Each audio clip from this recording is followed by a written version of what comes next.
2013 July 22 Ramzan മാസത്തിലെ ആ ഒരു പുലർച്ചെ എല്ലാവരും കേട്ടത് ദാരുണമായിട്ടുള്ള ഞെട്ടിപ്പിക്കുന്ന ഒരു കൂട്ടക്കൊലപാതകത്തിൻ്റെ കഥയാണ്. ഒരു നാട് തന്നെ ഞെട്ടി വിറങ്ങലിച്ചു പോയ കഥ. 2013 ജൂലൈ 22 റംസാൻ മാസത്തിലെ ആ രാത്രി പെരുന്നാൾ വസ്ത്രങ്ങൾ വാങ്ങി കോഴിക്കോട് നിന്നും വീട്ടിലേക്ക് മടങ്ങുകയായിരുന്നു മുഹമ്മദ് ഷെരീഫും കുടുംബവും. പാവൂർ ചുങ്കത്തെ വീട്ടിലേക്കെത്താൻ മീറ്ററുകൾ ദൂരം മാത്രം ബാക്കിയുള്ളപ്പോൾ പുലർച്ചെ ഏകദേശം 2:30 പാവൂർ ആലുക്കൽ റോഡിലെ വിജനമായ പാടശേഖരത്തിനടുത്ത് ആ സ്കൂട്ടർ നിന്നു. ആ പരിസരത്തൊന്നും ആരും ഉണ്ടായിരുന്നില്ല.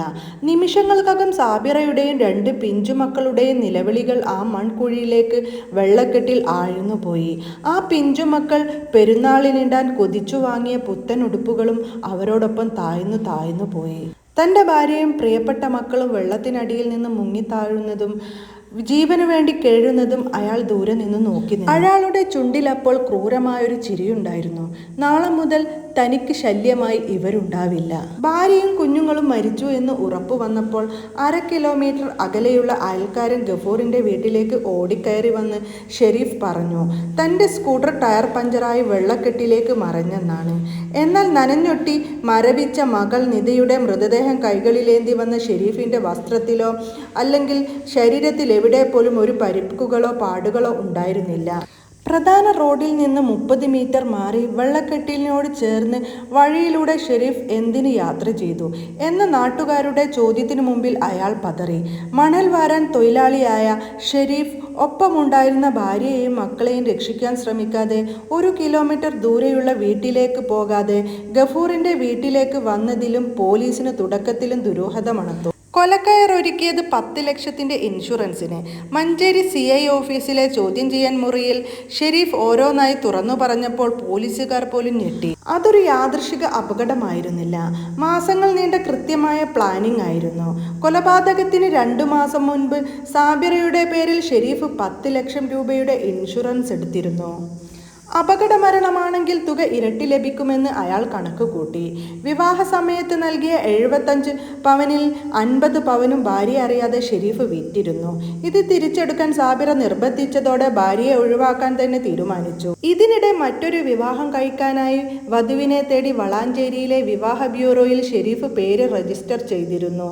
ഇതിനായി ഭാര്യയെയും മക്കളെയും അപകടത്തിൽപ്പെടുത്തുക എന്നതായിരുന്നു ഷെരീഫ് കണ്ട വഴി. സിനിമകളെ വെല്ലുന്ന ക്രൂരതയോടെ സ്കൂട്ടർ വെള്ളക്കെട്ടിലേക്ക് മനഃപൂർവ്വം ഓടിച്ചിറക്കിയ ശേഷം ടയറിലെ കാറ്റൊഴിച്ചു വിട്ടു അത് പഞ്ചറായതാണെന്ന് വരുത്തി തീർക്കുകയായിരുന്നു ഉദ്ദേശം. ഇനി പുറം ലോകം കാണാൻ ഒരു അവസരമുണ്ടാക്കരുത്.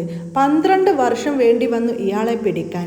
ഭാര്യയെയും ആ പിഞ്ചു പൈതങ്ങളെയും കൊല്ലാൻ ഇയാളുടെ മനസ്സ് ഇത്രയും കല്ലാണോ? ഇഞ്ചിഞ്ചായി തീരണം, തീറ്റിപ്പോറ്റാതെ. ഇത് ഓരോ മലയാളികളുടെയും വാക്കാണ്, ചോദ്യമാണ്. ദൃക്സാക്ഷിയും സാബിറയുടെ ബന്ധുവുമായ അസ്കർ അലി പറയുന്നത് ഇങ്ങനെയാണ്. എൻ്റെ ഉമ്മാൻ്റെ അമ്മാവൻ്റെ മകളാണ് സാബിറ. ഈ കൊലപാതകം നടന്ന് അന്ന് എൻ്റെ അമ്മാവൻ വിളിച്ചു പറഞ്ഞത് പ്രകാരം ഞാനും ഉമ്മയുമാണ് ആദ്യം അവിടെ എത്തിയത്. ആദ്യം ഞങ്ങൾ പോയത് സംഭവം നടന്ന ആലുക്കയിലേക്കാണ്. അവിടെ എത്തിയപ്പോൾ കണ്ടത് ആക്ടിവ മുന്നിലെ ടയർ പഞ്ചറാക്കി നിലയിലായിരുന്നു.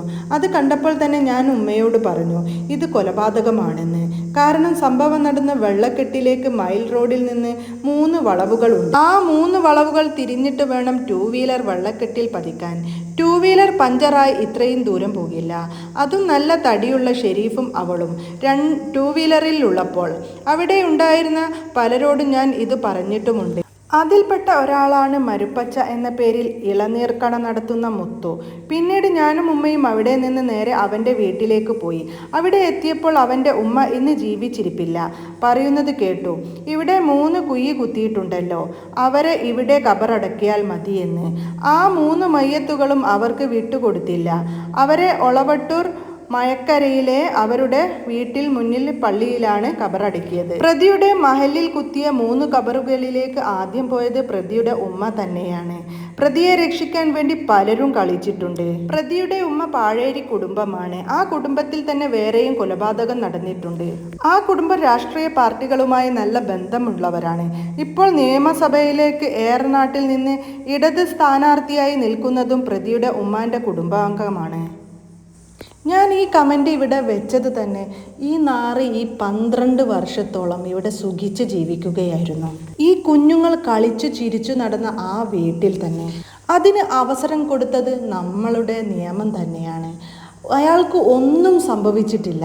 ഒന്നും സംഭവിക്കാത്തതുപോലെയാണ് ഈ ദുനിയാവിലൂടെ അയാൾ സന്തോഷത്തോടെ സൗകര്യത്തോടെ ജീവിക്കുന്നത്. ഒരു തെറ്റും ചെയ്യാത്ത ഈ 2 പിഞ്ചു കുഞ്ഞുങ്ങളെയും തൻ്റെ ഭാര്യയെയും ഒരു നിഷ്കരുണം ഒരു ദയ പോലും കരുതാതെ കൊന്നു തള്ളിയ ഇയാളെപ്പോലെയുള്ള നാറികളെ നമ്മൾ കല്ലെറിഞ്ഞു കൊല്ലണം.